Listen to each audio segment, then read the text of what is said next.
করা যায়। তো আমরা ক্যাপকাটে প্রবেশ করব। ক্যাপকাটে প্রবেশ করার পর বন্ধুরা দেখতে পাচ্ছেন নিউ প্রজেক্ট লেখা আছে, নিউ প্রজেক্টে একটা ক্লিক করব।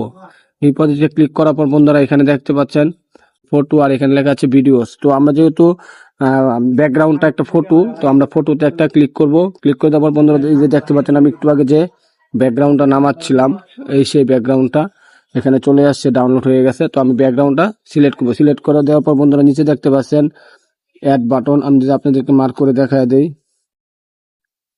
এই যে দেখতে পাচ্ছেন অ্যাড বাটন।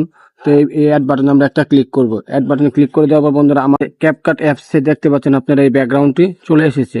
তো আমি একটু ব্যাকগ্রাউন্ড ক্লিয়ারে ব্যাকগ্রাউন্ডের যে লেয়ারটা আছে এখানে আমরা ক্লিক করব। ক্লিক করে দেওয়ার পর দেখতে পাচ্ছেন এখানে এন্ডিং লেখা, যে ক্যাপকাটের লোগোটা, এই লোগোটার উপরে একটা ক্লিক করব। ক্লিক করে দেওয়ার পর আমি এই লোগোটা ডিলিট করব। নিচে নিচে দেখতে পাচ্ছেন স্ক্রল বারটা লেফট সাইডে নিব, নিচে দেখতে পাচ্ছেন ডিলিট